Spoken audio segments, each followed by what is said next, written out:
Nuestros ojos, Padre, en nombre de Jesús, te honramos, exaltamos tu nombre, Señor. Espíritu Santo, te pedimos que puedas manifestarte en el día de hoy como espíritu de sabiduría y de revelación. Tú eres quien nos guía a toda verdad, a toda justicia, quien nos muestra al Hijo, el Hijo es quien nos revela al Padre. En esta hora, Señor, de verdad, lo único que queremos es conocer tu corazón, Señor, por sobre todas las cosas. Queremos ver, Señor, en cada una de las cosas que podamos hablar, que podamos conversar, tu gracia revelada, tu justicia manifestada a favor de nosotros. Gracias, Padre, por todo. Te amamos, te amamos, te amamos, Señor, te amamos. Muchas gracias, Señor. Muchas gracias por lo que tú estás haciendo, por este tiempo que estamos viviendo y por las cosas que se nos van a venir. Gracias, Padre, por todo. Te honramos. En tu nombre, Jesús. Amén. Creo que si han estado los discipulados, yo voy a pedir un paso con la música, yo creo que voy a, por favor. Si han estado en los discipulados, o si han escuchado los audios de los discipulados, creo que estamos viviendo un tiempo de reaprendizaje. Diga conmigo, reaprender. Reaprender. Es bastante, ¿cómo decirlo? Algo bastante, que debiera ser algo bastante normal en la vida del reino, esto del reaprendizaje, porque según lo que también Felipe nos hablaba la semana pasada, cada vez que viene revelación, y como él mismo nos decía, necesitamos cambiar. Y yo escuchaba atentamente el discipulado de la semana pasada, que está en YouTube, por si quieren escucharlo. Y me llamaba la atención que aparte de las varias preguntas que hacían acá y las preguntas que él mismo planteó que le hizo gente en Cabrero, no logré identificar la voz, pero alguien preguntó acerca de entonces qué es lo que estamos aprendiendo, si es algo nuevo. Y la verdad es que hay dos cosas que tenemos que cambiar. Porque primero lo que estamos haciendo no es aprender, sino que es revelar. Diga conmigo, no es aprender, es revelar. Y la verdad es que yo no les puedo revelar nada, ni Felipe, ni el apóstol, ni nadie, sino que es el Espíritu Santo el que nos revela todas las cosas. ¿Cuántos dicen amén a eso? Amén. Segundo, en cuanto a la revelación, así también como la revelación nos va trayendo luz, vamos comprendiendo verdades que tal vez hace un año, hace 2 años, 5, 10 años, cuando usted llegó al Evangelio no conocía, pero que el día de hoy sí estamos viendo, y porque Dios está soltando esta palabra. ¿Cuántos creen que Dios está soltando esta palabra? Sí. Amén. ¿Sabe? Podemos predicar un Evangelio, y de hecho el apóstol Pablo era tan celoso que él le llegaba a decir, mi Evangelio. Y es más, él llega a decir en algún momento, y el que predique otro evangelio, sea maldito. Es decir, él se había apropiado tanto de la revelación de lo que significa la gracia, de lo que significa el evangelio de la gracia, el mensaje de Jesucristo, que él lo hizo propio. Él lo dijo, este ya no es el evangelio de Jesucristo, sino que este es mi evangelio. Yo y el evangelio, yo y el mensaje, yo y la gracia somos uno. Es decir, cuando usted va caminando, cuando veía a Pablo caminar, lo que usted veía caminar no era un predicador, no era un apóstol, no era un profeta, no era un maestro, sino que era el mensaje en sí mismo. Pablo era el mensaje. Nosotros, usted y yo, somos el mensaje. Diga conmigo, yo soy el mensaje. Yo soy el mensaje. Y como veíamos la semana pasada, yo no tan solo necesito a Dios, sino que también Dios nos necesita. Diga conmigo, Dios me necesita. Y vamos de inmediato al tema número 3, porque Felipe también tocó algunas cosas que vamos a ver en este tema. Vamos a ir al texto de Juan, al capítulo 1, versículo 17. Y dice, pues la ley fue dada. Diga conmigo, la ley fue dada por medio de Moisés, pero la gracia y la verdad fueron hechas, o como dice la versión del 60, vinieron. Diga conmigo, la gracia vino, por medio de Jesús, el Mesías. Es interesante entender de que la ley fue dada, pero la gracia vino. Como explicaba Felipe la semana pasada, en Juan 1:17, él decía que cuando nos dice que la ley fue dada, significa que entonces la ley es un algo. Pero cuando usted le dice que la gracia vino, eso se refiere a que es un alguien. Diga conmigo, la gracia no es una moda, no es una tendencia, ni una filosofía. La gracia es una persona y se llama Jesucristo. ¿Ve? Entonces entendemos que lo que recibió Moisés, Felipe explicaba la semana pasada de que habían dos pactos grandes en la Biblia. ¿Cuántos se acuerdan de eso? Bueno, los que se acuerdan, los que vinieron, los que no debieron haber escuchado al discipulado. Pero bueno, en la Biblia básicamente hay dos textos trascendentes que marcaron la historia de Israel y del mundo en general, lo que se conoce como el Antiguo Pacto o el Pacto de la Ley y el Nuevo Pacto y el Pacto de la Gracia. En los discipulados anteriores, y por eso les digo, escuche los videos que ya están en YouTube, los audios de los mensajes que están en YouTube, explicamos acerca de qué había antes de la ley, qué había antes de Moisés, eso ya está explicado, así que lo vamos a dar por entendido. Lo que es importante, ahora quedar claro, es que cuando Moisés recibe la ley, y fíjese, Moisés recibió la ley no una sola vez. Y la semana pasada yo reflexioné a mi espíritu acerca de este hecho. Porque la ley vino por medio de Moisés, o sea, fue dada por medio de Moisés. Y no vino una sola vez, vino dos veces. Porque cuando Moisés recibió la ley en el cerro, en el monte, dice que cuando él estaba en el monte, abajo Israel estaba con el becerro de oro celebrando y haciendo un culto a un Dios que habían creado ellos mismos. Cuando Moisés baja y ve el desorden que había, Moisés agarra las tablas y las rompe. Y tuvo que volver a subir y la ley nuevamente le fue dada. ¿Qué significa eso? A mí me llama la atención de que algo que Dios había hecho tuvo que ser recibido dos veces. Esto nos demuestra otra vez de que nadie puede cumplir con la ley de Dios. Los hombres estamos imposibilitados de poder cumplir toda la ley de Dios. Ni usted ni yo, por mayor esfuerzo que pueda hacer, ni por más portarse bien que quiera, ni por más mejorar su conducta, ni aún querer agradar a Dios con su ayuno y sus oraciones, usted de esa forma no puede agradar a Dios. Es imposible poder agradar por sus fuerzas a Dios. Porque de ser así, tendría que cumplir todos los mandatos que están en la ley, en el Antiguo Pacto, los 613 mandamientos. Pero si quebranta uno, está frito, no hay nada más que hacer. Pero en este nuevo pacto, en este nuevo trato que Dios está teniendo con la humanidad, Dios nos dice, ustedes son justos, ustedes han cumplido con toda la ley, incluso ustedes son perfectos. Digan conmigo, yo soy perfecto porque estoy en Cristo. No se trata de lo que usted haya hecho, no se trata de lo que usted haga o no haga, se trata de donde usted tiene puesta su fe, que es en la obra consumada de Cristo en la cruz, en lo que Cristo hizo por nosotros. Diga conmigo, no se trata de lo que yo haga, se trata de lo que Jesús hizo. Y eso es muy interesante, porque la victoria sobre el pecado, la victoria que tenemos en esta vida, en el día de hoy, no la vamos a lograr por nuestras fuerzas. No se trata de decir, como por ejemplo, de repente, años atrás, cuando decíamos, no sé, tengo problemas con pecado de pornografía porque me meto al computador y tengo este problema. No se trata de decir, deja el computador fuera, cuida las páginas que estás viendo. No. A la larga, finalmente, igual va a terminar pecando. Porque no se trata de tu esfuerzo, no se trata de tener una fuerza de voluntad, sino se trata de creer en que en Jesús usted ya es libre.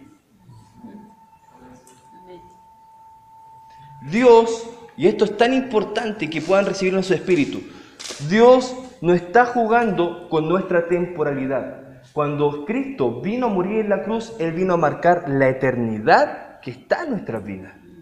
Él vino a hacer cosas de eternidad a eternidad.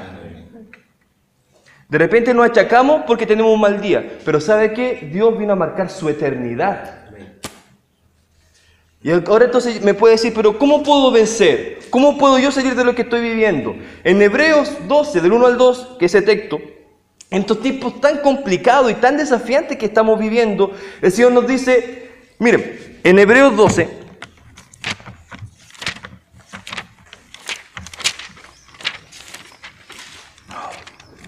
dice, por lo cual, también nosotros, teniendo alrededor nuestro una tan grande nube de testigos, desprendiéndonos de todo peso y del pecado que nos asedia, corramos con paciencia la carrera que nos puesta por delante, puestos los ojos en Jesús, el autor y consumador de la fe. Es decir, el autor de Hebreos le está diciendo que en dónde tiene que poner usted su vista para poder correr esta carrera en victoria sobre el pecado. ¿Mirando al pecado o mirando a Jesús?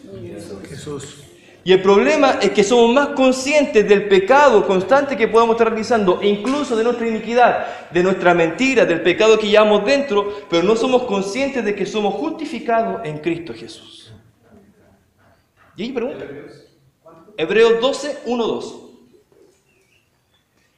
El problema es que hemos recriminado tanto a la gente, y esto me incluye, muchas veces hemos recriminado tanto a la gente, restregándole en la cara el pecado, que nos olvidamos de que en este nuevo pacto Dios no nos recrimina el pecado, porque el pecado, la paga del pecado, dice la Biblia, es muerte, pero la dádiva de Dios, el regalo de Dios es vida, y es vida en abundancia.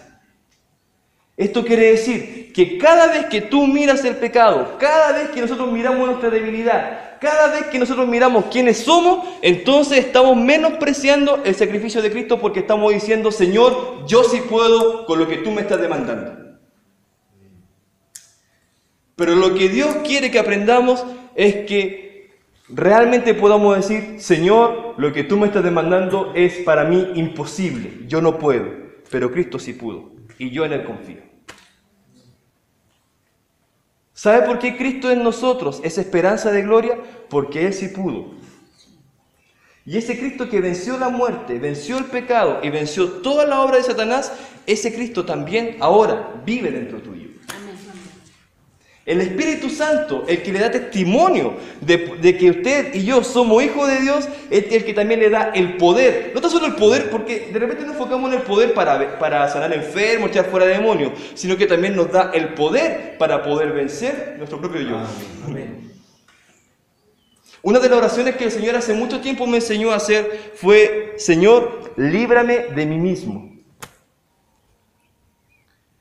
Y es que de repente este tema de lo que es la soberbia o lo que significa ser humilde, tenemos conceptos tan humanistas, tan lógicos. Aquí están, por allá. Entonces hablo por acá.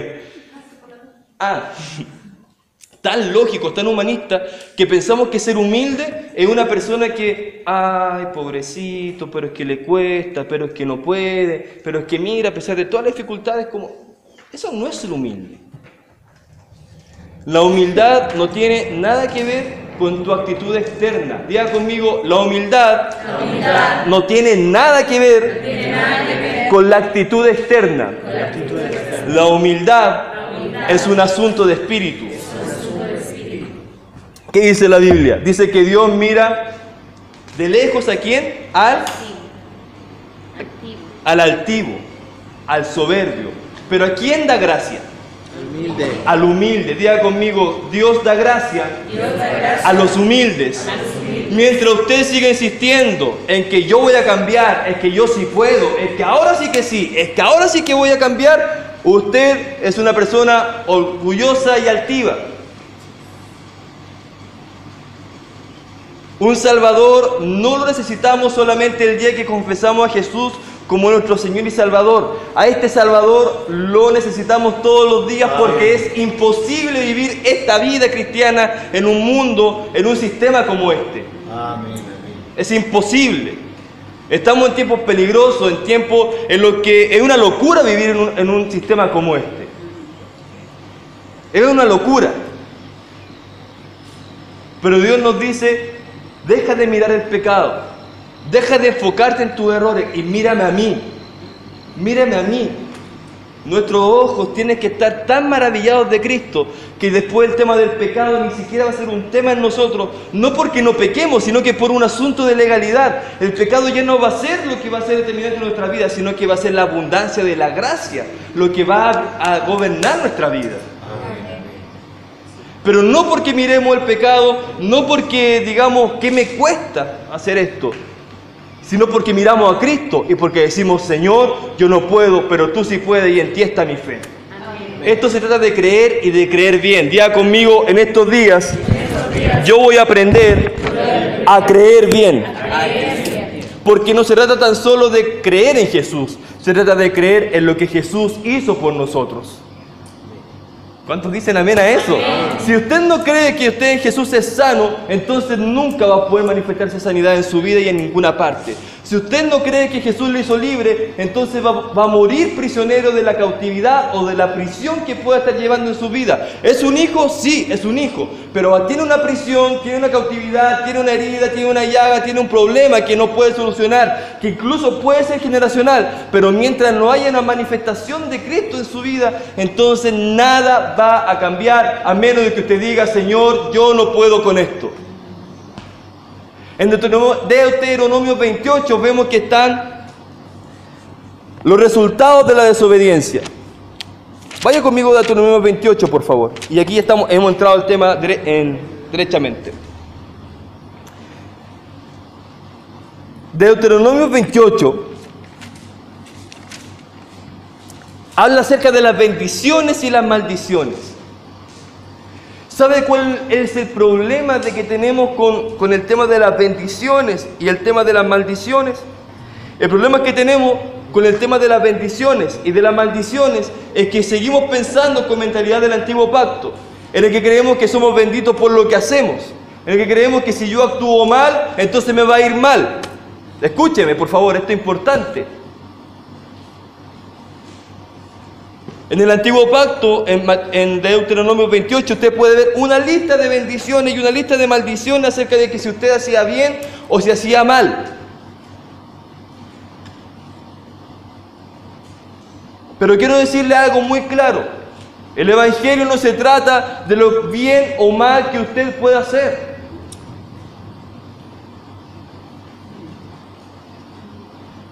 El Evangelio no se trata de ser buenas personas. La gracia ni siquiera mira su condición de vida en la que llegó.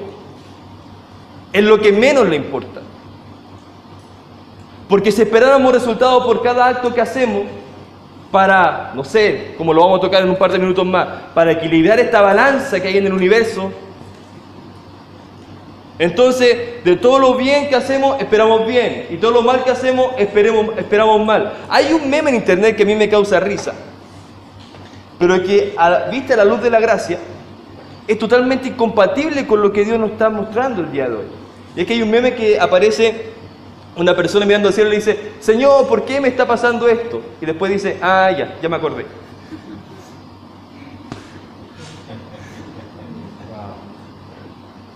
Ese meme tiene una desactualización de más de 2000 años. Sí. Si usted piensa que recibe mal en su vida porque está actuando mal y porque no está obedeciendo a Dios o porque está haciendo mal las cosas, le quiero decir que no es así. Y si está recibiendo bien y a pesar de que está recibiendo bien, está actuando mal y usted cree, estoy actuando mal, no importa, porque estoy recibiendo bien, tampoco es así, porque esto no es causa y efecto, esto es gracia. Porque si de ser causa y efecto, si fuera ley, si usted lee el texto ahí, usted en este minuto, usted y yo ya no estaríamos parados, en mi caso, o sentados en su caso, en este lugar. Amén. Así es.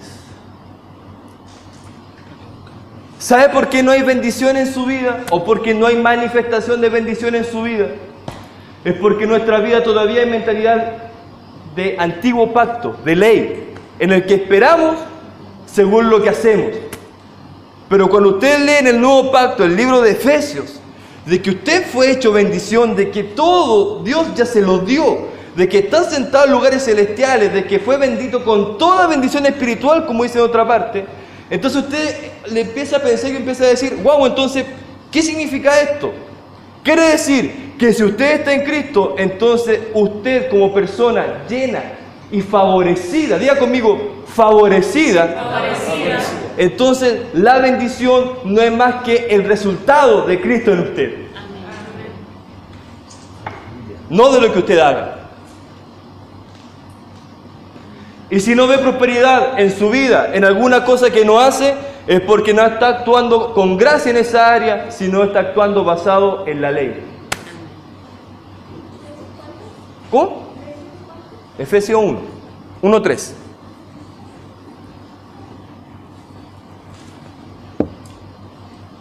Romanos 6:23, la paga del pecado es muerte, mas la dádiva de Dios es vida eterna en Cristo Jesús.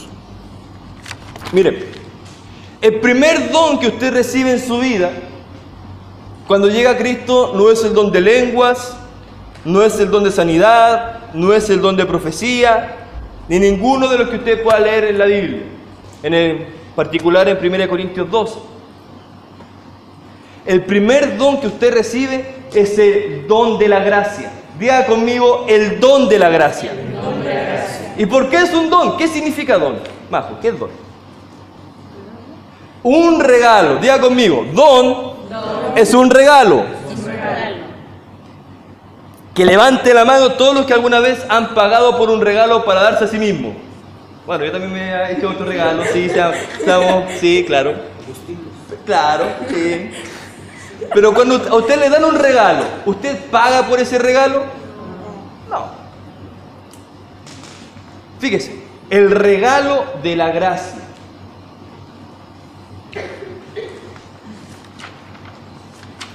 Sí, la próxima semana vamos a estudiar en profundidad qué es lo que es gracia. El regalo de la gracia. Diga conmigo, el primer don que yo recibo es el regalo de la gracia. El regalo de la gracia no es comerciable, no es usted lo recibe, usted no es condicional, es incondicional. Diga conmigo, es absoluto. Diga conmigo, no tiene fin, no es valorizable en dinero. Y diga conmigo, la gracia vino con Jesús. ¿Saben lo primero que Dios hace con su vida?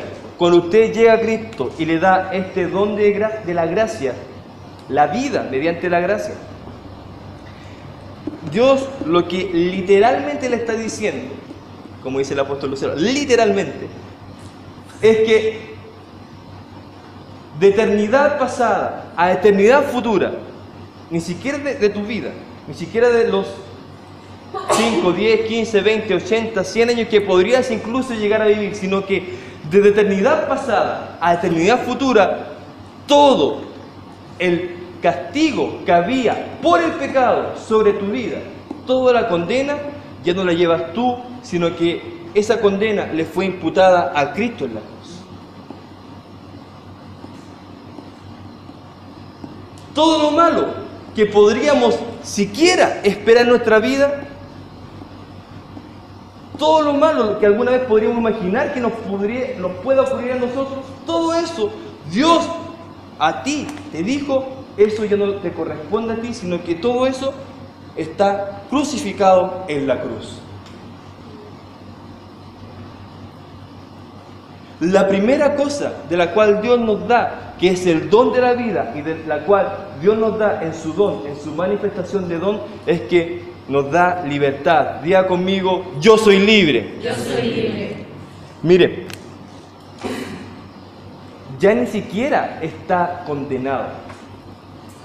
Hemos minimizado tanto el sacrificio de Cristo que pensamos que lo que hizo Cristo en la cruz es simplemente para que usted y yo no nos vayamos al infierno.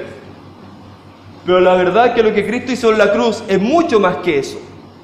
Lo que Cristo hizo en la cruz fue decir, ya no tienes ninguna condenación. Diga conmigo, ya no tengo ninguna condenación. Vaya conmigo a Romanos 8:1, por favor. Ahora pues, diga conmigo, ninguna condenación, fuerte, ninguna condenación hay para los que están en Cristo Jesús.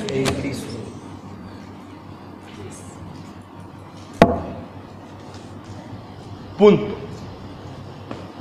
No hay ninguna condenación para el que está en Cristo. ¿Cuántos están en Cristo Jesús? Amén.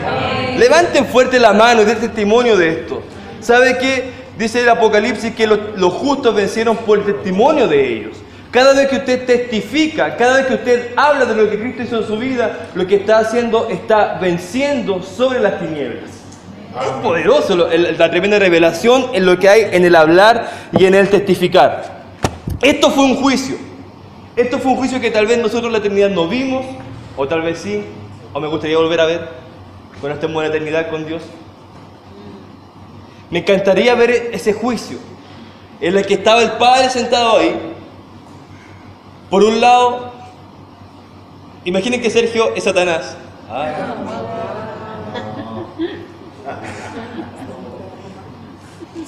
Aunque les puede No quiso ser Dios Padre, así que es Satanás. Son bromas porque... Y el power es Jesucristo.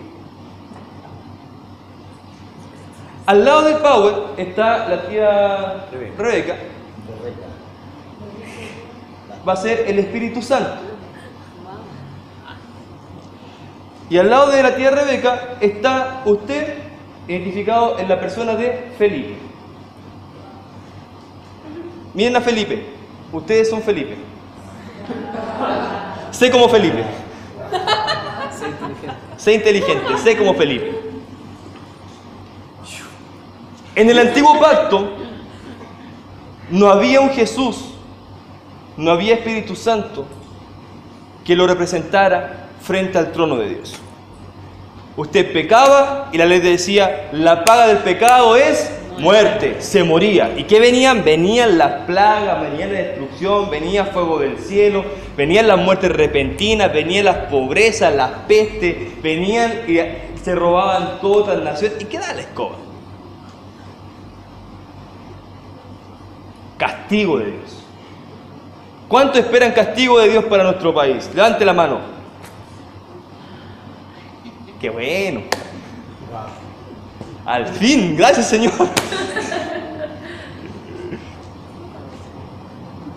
Pero ¿qué ocurrió cuando Cristo murió? Cuando Cristo murió, ocurrió un hecho que cambió la historia de toda la humanidad.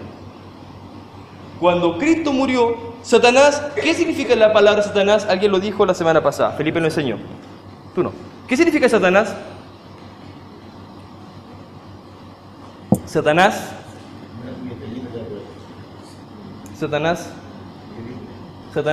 ¿Alguien sabe lo que significa Satanás? Ni siquiera sabemos lo que significa el nombre de nuestro enemigo. ¿Qué significa Jesús? ¿Qué significa Jesús? Jesús. Chuta, ni siquiera sabemos qué significa Jesús. ¿Qué es Jesús? ¿Alguien dijo Salvador? Dios bendiga a nuestra hermanita. Y Satanás significa acusador. Diga conmigo, Satanás es el acusador. Y viene acá, ahí está Felipe, y Felipe tuvo un pecado muy serio, muy serio. Muy serio. Tú. Y viene Satanás y ocurre esto. En la eternidad esto es lo que ocurre. Viene Satanás, que significa el acusador de sus hermanos, y viene Dios Padre. Este es el listado de todos los pecados de Felipe, del Johnny, de la Cami, de todo Webbil, de toda la humanidad. Este listado. ¿Qué es lo que merecen? La muerte. Todos tienen que morir. ¿Y qué es lo que dice Dios Padre? ¿La defensa algo que decir? Sí, dice Jesús. Se ríe la Paula. Sí, dice Jesús. Es cierto. Es cierto que la humanidad pecó, robó, mintió, engañó, mató, violó, toda esa lista. Pero yo pagué por cada una de esos actos. De los actos pasados, presentes y futuros. ¿Y sabe por qué? Porque la eternidad no está gobernada por este tiempo que tenemos nosotros. En la eternidad no hay reloj. Cuando Cristo hizo un sacrificio para siempre, un sacrificio eterno. Diga conmigo, sacrificio eterno. Sacrificio eterno. Entonces, el Espíritu Santo, que es el Parácletos, diga conmigo, Parácletos, el que le enseña a hablar, el que le ayuda a hablar, le dice a Felipe que diga, Espíritu Santo. El Espíritu Santo está anotando el Espíritu Santo. Hazle a Felipe al oído. Y dígale de que ya soy libre por lo que Jesús hizo. Felipe, ¿tiene algo que decir? ¿Qué fue lo que le dijo el Espíritu Santo que dijera? Ya soy libre en Cristo. ¡Wow! ¿Y qué dice el Padre? Es cierto. Por lo que Jesús hizo, por la excelente defensa que Jesús hizo y por lo que el Espíritu Santo le dijo que dijera, es cierto, es libre. No hay culpa, no hay condenación. Es una persona libre. ¿Sabe por qué usted no tiene problemas con el pecado? Y fíjese lo que estoy diciendo. No tiene problemas con el pecado. Ay, pero es que no me sabe lo que me está pasando, no sabe lo que yo estoy viviendo, no sabe lo que me pasa a mí. No, pero es que este tema en mi matrimonio, este tema con mi hijo, este tema con mi hermano, mi amiga, mi primo, mi tía, en el colegio, no sabe lo que me está pasando. Por supuesto que no tengo idea de lo que le está pasando, pero Cristo sí. Y cada vez que usted está en la presencia, consciente de la presencia y de la justicia de Dios que es en Cristo, entonces usted va a decir, no, yo no puedo defenderme. Este asunto, Jesús ya lo venció, Jesús me da la victoria, Jesús ya hizo todo y yo decido acogerme a la gracia que es en Cristo Jesús. ¿Cuánto le dan un aplauso a Dios por eso? Es maravilloso. Mire, usted no tiene que hacer nada. ¿Pero cómo? Con sinceridad de corazón. ¿Cuánto alguna vez han esperado mal sobre su vida después de que saben que han hecho mal, alguna cosa mala? Levante la mano.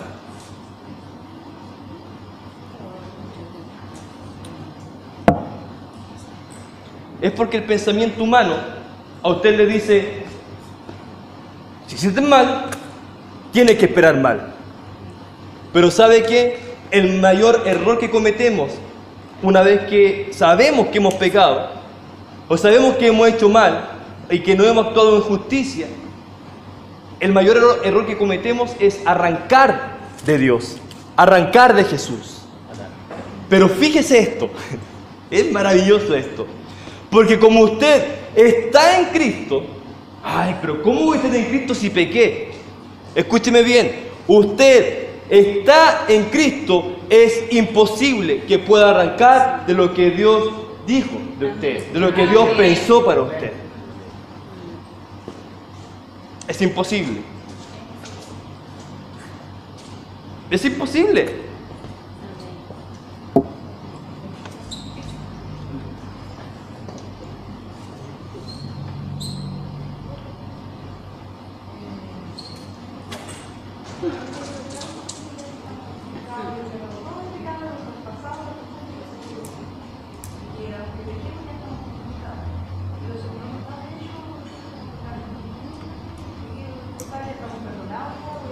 No hay libertad para pecar. Exacto. ¿Qué fue lo que hizo entonces Jesús en la cruz del Calvario? En el manual usted va a encontrar que Jesús hizo 3 cosas muy trascendentes para siempre. Diga conmigo, venció el pecado, venció los pecados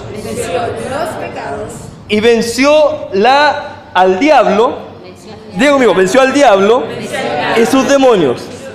Me faltó anotar que venció la muerte también, pero anote, venció la muerte. Diga conmigo, venció la muerte. Venció la muerte. Romanos 5:17. Ahí está la respuesta de la hermana Patti. Si Cristo venció el pecado, ¿qué es el pecado? La iniquidad, la cárcel, la raíz, el pecado. Ese texto acerca del pecado está en Romanos 6:6, ahí lo puede leer. Venció los pecados, la lujuria, la pereza, los pecados que se le ocurran. Venció todos los pecados, venció al diablo, venció al mundo de las tinieblas, venció la muerte. Y en Romanos 5:17 nos termina diciendo que si por la transgresión de uno, es decir, por el pecado de Adán, la muerte reinó por medio de uno, muchos más reinarán en vida. Diga conmigo, reinaré en vida. Reinaré en vida. Por Jesús. Los que reciben la abundancia de la gracia y el don de la justicia. Usted no fue llamado a vivir una vida en pecado, porque esa vida en pecado corresponde a una vida caída, a una vida sin Dios, sin Cristo. Cuando usted tiene a Cristo, lo que usted va a recibir no es ganas de pecar, al contrario, usted va a recibir abundancia de vida y de gracia para vivir sobre el pecado. Amén. El estándar normal está en que usted y yo, como dice el discipulado número 2, usted no fue, lo voy a leer mejor como dice, porque es espectacular como está redactado. No en el discipulado número 2, lo vi más adelante. Cuando acerca de que las circunstancias no están para pisotearte, ¿cómo es esa frase? Ya, no está en el 2, está más adelante. Pero usted no fue creado para que las circunstancias a usted lo pisoteen. No fue creado para que el pecado se enseñoree sobre su vida. Fuimos creados para poder gobernar sobre el pecado, para poder vivir sobre el pecado. No hemos sido creados, entiéndame bien, y le respondo a su pregunta. En la gracia a nosotros no nos da licencia para pecar, porque lo que estamos haciendo es que estamos mirando ¿a quién? ¿Al pecado o a Jesús? A Jesús. Cuando ponemos nuestros ojos en Jesús, el autor y consumador de nuestra fe, es entonces cuando vamos a poder entender lo que dice en Primera de Juan, en el capítulo 1, cuando dice, si alguno hubiera pecado, abogado tenemos para con Dios el Padre, a Cristo. Y es por eso que le dije al principio de este discipulado, el pecado, y espero en Dios, en que los próximos meses, semanas y años, podamos ir teniendo una revelación progresiva de lo que es la gracia, para que el pecado llegue a un nivel en que ni siquiera sea trascendente de hablarlo. Porque haya tanta abundancia de gracia, que es Jesús, tanta abundancia de vida, que lo único que vamos a hacer, que cuando Jesús llegaba, liberaba, fin, se acabó, no hay más, eso es todo. Cuando Jesús llegaba, había sanidad, y eso era todo. Jesús soltaba la palabra y había salvación. Era todo. La abundancia de la gracia, lo que le hace a usted es dejar de quitar cómo usted se ve y véase como Dios lo ve a usted. Cada vez que usted se mira al espejo, ¿sabe una de las cosas maravillosas que usted recobró en Cristo? En Génesis 1:28. Aparte de gobernar, usted recobró la imagen de Dios. Diga conmigo, yo soy la imagen de Dios. Yo soy la imagen de Dios. Esto no quiere decir que cada vez que usted se mira al espejo, ese reflejo que está viendo, ¿cuántos quieren ver a Dios? A ver, levanten la mano. ¿Cuántos quieren ver a Dios? ¿Amén? ¿Sabe cómo hacerlo? Mírese al espejo. YouTube. Me van a cortar esa parte y me van a... A ver, otra vez. ¿Cuántos quieren ver a Dios? Amén. ¿Amén? Mírese al espejo. Parece que no lo creen. Usted es la imagen del Dios vivo. Amén. Todo lo que habíamos perdido, todo lo que pudimos haber perdido, todo lo que estamos perdiendo incluso en este momento, no es nada comparado con lo que Dios ya nos devolvió en la eternidad. Porque esto temporal, esto que vemos, esto que nos puede estar pasando, no se compara en nada a lo que Cristo ya hizo por nosotros. ¿Sabe cuál es la satisfacción que usted puede tener en su vida? Es de que al final de sus días, como dice ese texto, Power, que no ha visto justo desamparado ni... Ni su simiente que mendigue el pan. Ellos van sobrepasados.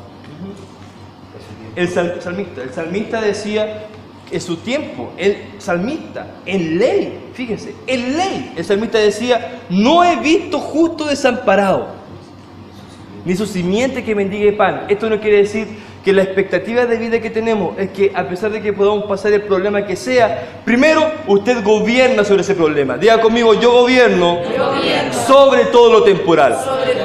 Porque usted es eterno. Y segundo, la expectativa y la esperanza es que al final de sus días usted va a vivir una vida en satisfacción por lo que Cristo hizo en usted y en su familia. Amén. Y esa es nuestra esperanza. Por eso es que Cristo es una esperanza viva. Cuando perdemos la esperanza, cuando perdemos lo que Dios hizo, está haciendo y va a hacer por nosotros en este tiempo temporal, entonces cuando dejamos de creer, dejamos de mirar a Jesús y comenzamos mirando a nosotros mismos. El mayor problema que tenemos actualmente es que vivimos en una sociedad que nos enseña a mirar a nosotros mismos, a preocuparnos de nosotros mismos. Pero en este día y en el nombre de Jesucristo rompemos con ese pensamiento, con esa estructura en el nombre de Jesús y tomamos las armas que son poderosas en Dios para la destrucción de fortaleza. Y derribamos todo pensamiento y todo pensamiento lo llevamos cautivo a la mente de Cristo. Amén. La mente de Cristo es esa. La abundancia de gracia y la abundancia de justicia no es nada más ni nada menos que la manifestación de la mente de Cristo. La mente de Cristo es un tema que de repente se habla tan místicamente y algo tan simple que la mente de Cristo es, en 3 palabras, es abundancia de gracia. Diga conmigo, la mente de Cristo es abundancia de gracia. Cuando Jesús habla y dice consumado es, cuando estaba en la cruz, y antes de expirar él dice consumado es. ¿Por qué Jesús dijo esas palabras? Ya está hecho, está terminado. Ahí falta el video de Prince. Sí, bueno. Finish. ¿Qué fue lo que Jesús hizo en la cruz? Venció la muerte, venció el pecado, venció los pecados. Usted fue diseñada para vivir una vida superior. No por su esfuerzo, no, fíjese, no por su trabajo, no por lo que podamos estudiar, sino por la gracia que es en Cristo Jesús. Amén. La abundancia de gracia significa que lo que yo no merecía, lo que yo no era digno, Dios me hizo digno y merecedor de todo. Cuando Jesús dice consumado es que se restauró la posición del hombre, la promesa de un nuevo pacto, un nuevo trato también se cumplió. Y podemos ser libres. Diga conmigo, yo soy libre. ¿De qué es ser libre? Todo sentimiento de culpa que viene arrastrando de quizás cuánto tiempo, rechácelo en el nombre de Jesús de Nazaret. Amén. Porque Dios a usted lo hizo libre de culpa. Amén. Todo pensamiento de enfermedad, toda debilidad mental incluso, toda debilidad de pensamiento, todo razonamiento, estructura que viene a robarle la fe, en el nombre de Jesús, deséchela. Amén. Porque Cristo pagó por ella. Amén. Usted tiene el poder. Diga conmigo, gracia es favor y también poder. Entonces emplee gracia no tan solo como favor, sino que emplee gracia también como poder. Usted tiene el poder para vencer. Amén. ¿Verdad? ¿Sí qué? Usted tiene el poder para vencer. Amén. Testifique. Apocalipsis, testifique. Usted vence por su testimonio. ¿Sabe por qué yo no tengo problema en contar acerca de los rollos que he tenido que vencer a la gente cuando me ha tocado ministrarla? Porque sé que al contrario de lo que dice este mundo que le dice es que tú eres fuerte, es que eres una persona inquebrantable, es que eres una persona de voluntad que no se rompe fácilmente, Dios le dice a usted, y como escribió el apóstol Pablo, porque entonces cuando soy débil, entonces yo soy fuerte. Amén. ¿Sabe cuándo usted va a poder demostrar verdadera fortaleza? Cuando usted diga, yo soy débil, yo no puedo.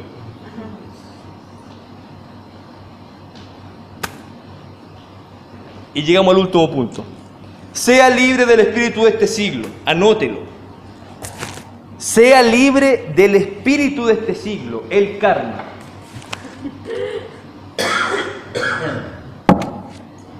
El karma. El karma. ¿Cuánto han escuchado hablar del karma? Yo creo que por la tele nos han llenado con brujos, con los... ¿Cómo se llama el brujo del 13? Pedro Angel y la otra brujita y no sé qué otra cosa. El que es de Estados Unidos, ¿no? El karma. Me tomaré los minutos para leerlo porque está tan bien explicado que lo copié y lo pegué. Sí, es que te he explicado. Sí, está muy bien explicado, así que lo voy a leer. Dice, fíjese, el pensamiento relativista de esta época en el que lo que es bueno para ti puede que no sea bueno para mí, en el que a lo que es bueno o malo está condicionado por mis propias creencias y a lo que yo quiero pensar. Fíjese, estamos viviendo una sociedad en el que lo bueno y lo malo está basado en lo que yo pienso, en lo que yo creo, en lo que yo siento. Ya no hay un estándar de vida en esta sociedad ultra relativista, sino que esta es la frase, lo que puede ser bueno para la hermana Angelina, puede que para mí no sea bueno. Puede que lo que piense la Camdula no sea lo que yo creo, pero está bien, la respeto, la tolero porque es su creencia. ¿Cuántos están acá? Mire, en donde las religiones orientales alimentadas por los medios masivos de comunicación fomentan la búsqueda personal e individual del bienestar y conectarse con lo espiritual, sea al precio que sea, es que dentro de los principios que hoy están influyendo, fíjese, a la sociedad e incluso a la iglesia, lamentablemente, es la llamada ley del karma. ¿Qué es la ley del karma? Según religiones como la budista e hinduista, esta enseñanza doctrina que ha sido adoptado por los movimientos Nueva Era, existen varios tipos de karma. El más común es el karma individual. ¿Alguien sabe lo que es el karma? A ver si me ayudan. No tengan vergüenza, si después le metamos liberación. Tenga pena. Sí, no. No hay problema con eso. No, pero ya, ¿alguien sabe lo que es el karma? Ya, todos han escuchado hablar del karma, ¿cierto? Sí. Ya, ¿alguien sabe lo que es el karma antes de leer lo que está acá? Pero hay diferentes. Sí. Yo también lo tenía idea, así que ya, también aprendí. El que se conoce más es el que si yo hago algo malo, el universo me va a traer algo malo a mí. Y si yo hago algo bueno, el universo también me premia por lo bueno que yo hago. Mire. Ley. Mire. Esto es un poquito más complejo, porque, como dice Camila, se trata de, claro, si yo hago algo bueno, entonces como que el universo me premia con algo bueno, si hago algo malo, el universo mismo se encarga de equilibrar la balanza. Pero tiene un principio básico, que es el tema de la reencarnación. Así, si durante su vida pasada usted tuvo un mal... Mire lo que estoy predicando. Nunca pensé que iba a predicar esto, pero bueno. Si durante su vida pasada usted tuvo un mal karma, quiere decir que en la próxima vida usted va a ser un ser inferior. Por ejemplo, no sé, un insecto o algo para redimirse, para que en la próxima reencarnación su karma mejore.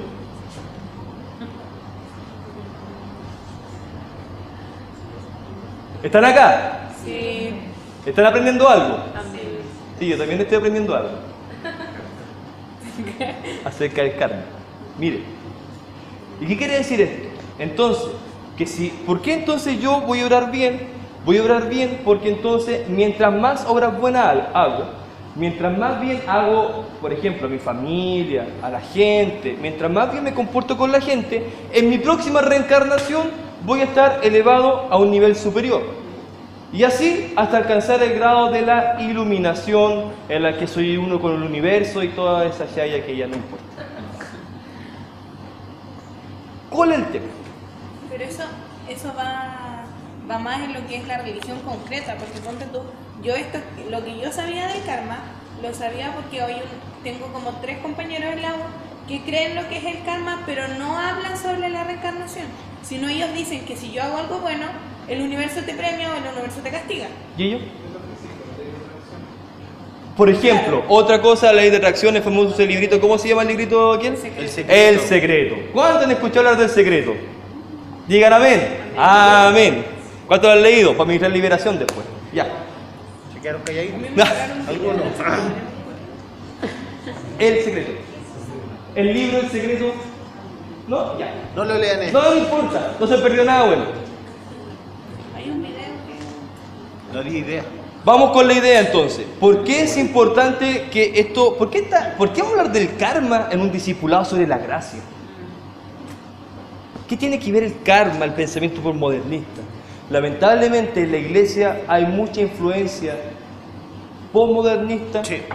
Este pensamiento y en la forma en cómo se ministra y en cómo se habla el Evangelio. Lamentablemente. ¿Por qué? Primero, lo primero que le voy a decir es que si usted está escuchando a alguno de estos brujos, arrepiéntase. Y borre todos los videos, los links guardados. Si tiene revista de horóscopo y toda esa porquería, bote esa basura. Bótela, quémela, y deje de ver al brujo en el 13, en el Mega y en todos los canales. El Mega no vale. Ya. ¿Cómo sabí? Porque lo veo. No, de verdad. Segundo, Hebreos 9:27 nos muestra de que no existe reencarnación, por si acaso. 9:27. Si usted tenía duda de que, y en la próxima vida, ¿quién me va a tocar ser? Y después,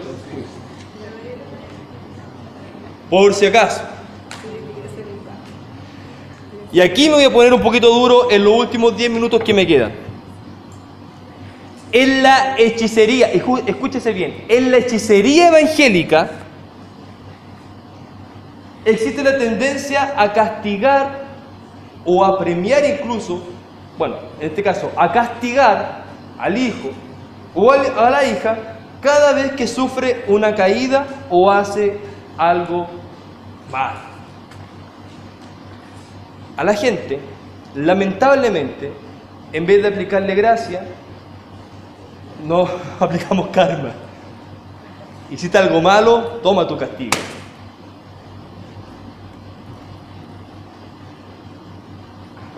El problema es que en este pensamiento que nos rodea, todos estamos involucrados. Porque es muy fácil. Por ejemplo, yo leí hoy día una noticia en la que hubo un estudio que se realizó a las cárceles de Chile. ¿Cuántos vieron esa noticia? Algo, ¿no? Ya. Y decía que el informe que se entregó acerca de las cárceles de Santiago era que, primero, alimentaban los microbios, bacterias y enfermedades. Segundo, vivían en estado de hacinamiento, durmiendo uno sobre otro, y condiciones súper tristes, comiendo incluso con la mano. Vi en Facebook y vi los comentarios. ¿Y qué vi en los comentarios? Y se lo comentaba a Rodrigo a la media tarde. Comentarios tales como: se lo merecen, es que ellos no pensaron los derechos humanos de la otra persona cuando estaban matando o estaban violando. Y comentarios de ese estilo.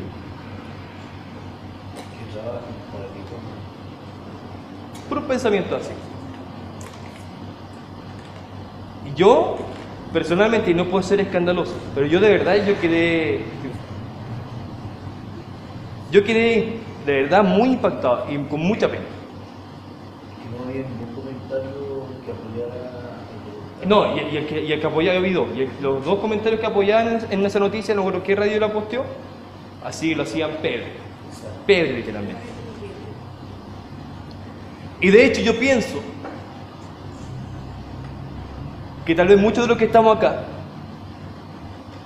si tuviéramos algún problema, alguna cosa, bien poco nos importaría las condiciones en las que el que no hizo algo pasara sus días encerrado en la cárcel. Bueno, no lo respondo, pero yo creo que bien poco nos importaría. O sea, desea, hermano. Es el punto. ¿Cómo podemos llegar incluso a desear la muerte de otra persona? Simple. Hay ausencia de gracia. La ausencia de gracia jamás va a estar para castigar, jamás va a estar para matar, porque el que vino a matar, hurtar y destruir tiene un nombre. pero Cristo vino a dar vida y vida en abundancia.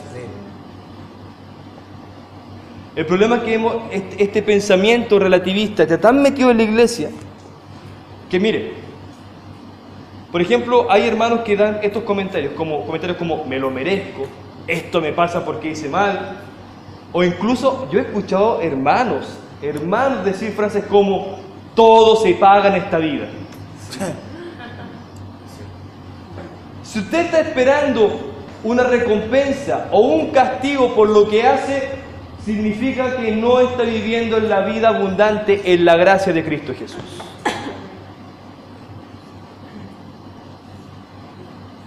Simple. Ya les dije las bendiciones, por ejemplo. Me dicen, entonces, ¿qué pasa con las bendiciones?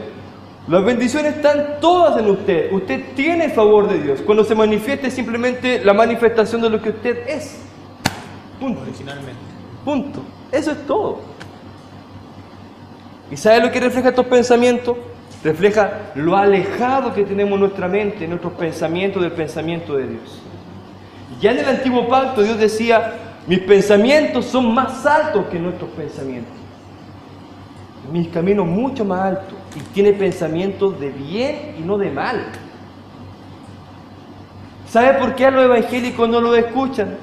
Es porque todos los días domingos andan mandando gente al infierno.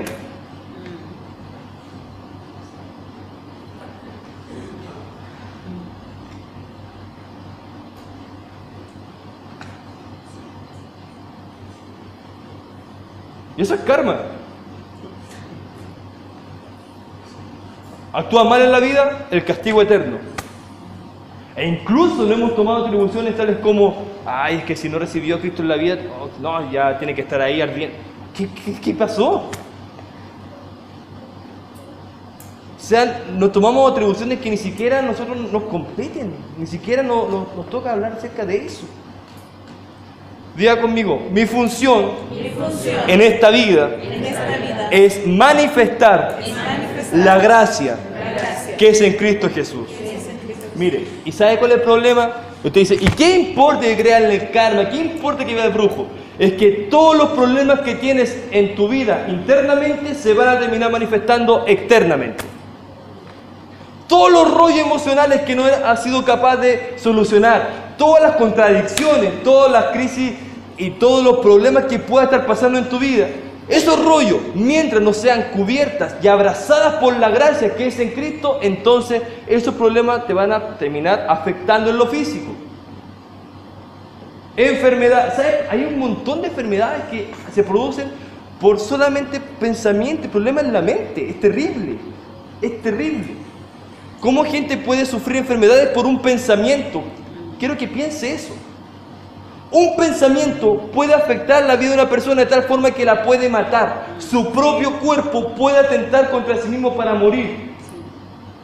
¿Eso es gracia? Eso no es gracia, eso es desgracia. No hay gracia.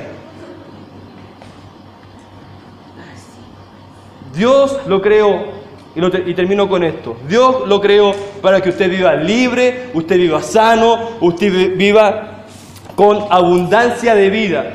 Diga conmigo, yo no merezco mal alguno. Reciba en su vida. Reciba. Hay un texto que dice, esta pues, la libertad que Firmes. ayuda de esclavitud. Ayuda de esclavitud. Que quede claro algo. Por ejemplo, porque a veces se nos viene la pregunta, ¿y qué pasa con las consecuencias de los pecados que estoy cometiendo? Ah, sí. ¿Ya? La pregunta es que si el pecado sigue manifestándose en nosotros, es porque hay ausencia de gracia. ¿De acuerdo? Es porque estamos en un sistema de ley. Es porque todavía estamos buscando. Porque ¿qué va a hacer Dios cuando nosotros estemos, por ejemplo, dependiendo de nuestras propias fuerzas? El pecado que está dentro de nosotros va a tomar fuerza, va a tomar Ocasión, como dice. claro, ocasión, claro, exacto, esa es la palabra correcta, va a tomar ocasión. Pero entendamos que la gracia nos viene a poner en el ámbito de gobierno, viene a manifestarse Cristo en nosotros, Entonces, cuando Cristo se manifiesta en nosotros y Él empieza a actuar a través de nosotros, por eso Juan escribía y dice, os escribo estas cosas para que no pequéis, porque se manifiesta Cristo. Cristo, en Él es donde no hay condenación, en el Hijo es donde no hay ninguna consecuencia mala. Eso. Mire, termino con este texto. Isaías 53:5. Para si no ha creído nada de lo que yo le he dicho, dice Isaías 53:5, mas Él, Jesús, fue herido por nuestras rebeliones, molido por nuestros pecados. El castigo de nuestra paz fue sobre Él y por su llaga fuimos nosotros curados. ¿Sabe quién escribió esto? Una persona que nació 600 años antes de que Cristo naciera. Exacto. Y él dijo, ya fuimos. Sí. ¿Cómo podemos escribir de alguien que ni siquiera ha nacido 600 años antes y dijo, ya fui bendecido, Él llevó mi pecado, Él llevó mi angustia, Él llevó mi dolor? ¿Cómo? Simplemente creyendo. Amén. No hay obra, no hay nada que pueda hacer usted, sino solamente crea en Cristo Jesús, en lo que Él hizo por usted. Amén. Decida acogerse a la gracia. Amén. Momento. ¿Hay alguna pregunta antes de que... Para terminar, ya hemos terminado, alguna pregunta, lo que sea. No hay preguntas tontas, sino que hay tontos que no preguntan, así que... Bueno, solamente quiero agregar lo siguiente, Fernandito. Lo que leíste en Romanos capítulo 8, ninguna condenación hay pues para los que están en Cristo. O sea que es muy importante estar en Cristo. Si lo puedes explicar, estar en Cristo y no creer que estar en Cristo es totalmente diferente. No, usted tiene razón. ¿Qué cosa que explica? No es No, pero ¿qué cosa? no, o sea, a ver, el que está en Cristo prácticamente se hace imposible pecar, ¿me entiendes? Porque la simiente de Cristo ya se manifestó y se desarrolló dentro de él. Eso nada más. Entonces, ¿me entiendes? Porque si no se puede pensar en cuanto a lo que decíamos anteriormente, que hay libertad para pecar. Y no es así. La gracia lo que va a hacer con usted es que usted está tan maravillado por Jesús que lo que le pueda mostrar el mundo, lo que le pueda mostrar el diablo, lo que le pueda mostrar los demonios, no es nada comparado con la belleza que es en Cristo Jesús. Claro, porque también hay un mensaje perverso y tengan mucho cuidado, que es lo que se está hablando cuando se habla de la gracia y que se quiere hablar en contra de la gracia. Por ejemplo, hay gente que dice, no, es que la gracia se está tomando como libertad para pecar, por eso es que... Y tratan de mezclar el evangelio y equilibrarlo con la ley. Pero no es así, no funciona, porque la salida es simplemente enfócate en Cristo, en la identidad que Él te dio, porque si nosotros empezamos a pecar es porque no tenemos clara la identidad que tenemos en Él, pero cuando tenemos clara la identidad de que somos santos, de que ya estamos en Cristo, de que no es un tema de que, que nuestra obra, digamos, a ver, si estás en Cristo no peques, pues pecaste, no, porque yo puedo actuar, por ejemplo, como un mono en este momento y decir, pero no por eso voy a ser un mono, aunque me comporte como mono, yo tengo identidad de ser humano. Entonces, si yo me estoy comportando como pecado, se me tiene que notificar a mi espíritu que estoy en Cristo. Tengo que estar claro en esa identidad. Dios me lo despierta, Dios me lo revela, y ahí en esa identidad, por eso somos iluminados, se nos revela la luz de Cristo, y de esa manera vamos saliendo del pecado, y el pecado ya no es un gobierno en mí, sino que es un accidente. Porque, ojo, también el apóstol Pablo tenía un aguijón, y dice la palabra que también que Dios le dijo, bástate de mi gracia. ¿Por qué? Porque siempre tenemos que estar dependiendo de la gracia del Señor. Todos conocemos nuestra medida, donde no, ¿cómo se dice la palabra? Donde nos aprieta el zapato. Entonces ahí es donde más tenemos que depender de la gracia de Dios. Eso. Hermano, por último, una frase clave. Mire, esto también es liberador, porque en la gracia, en la ley, usted buscaba a Dios. Exacto. Usted buscaba a los profetas para que Dios le hablara y le entregara una palabra. En la gracia, usted se encuentra con Dios. Ya está concedido, está listo. Amén. Usted puede tener citas diarias con Él. Es lo que quiere. Amén. Te comentaba a Felipe, para tener gracia hay que haber revelación. Sí. Mientras no tengamos revelación, verdad percibamos en unidad, en la reverencia de todo eso. De la revelación, no vamos a tener la ley. Exacto. Es importante. Es imposible, justamente, es imposible. La ley, ¿sabe por qué la ley era cómoda? ¿Sabe por qué a nosotros nos resulta tan fácil movernos la ley de cómo no mate, no robe, no haga esto, no haga esto, no haga esto? Porque es intelectual, lo puedo manejar intelectualmente, pero la gracia es algo de espíritu. Es algo que usted sabe, como dice el apóstol Bello, usted sabe que sabe lo que es en Cristo Jesús. Eso es todo. Claro, es que ahí está el tema de la ley con el nuevo pacto, que la ley en letra es algo que se cree, pero el nuevo pacto, la gracia, es algo que se vive. Por lo tanto, esto no es una creencia, no es información, sino que es algo que simplemente se vive, se experimenta y se disfruta. Eso es.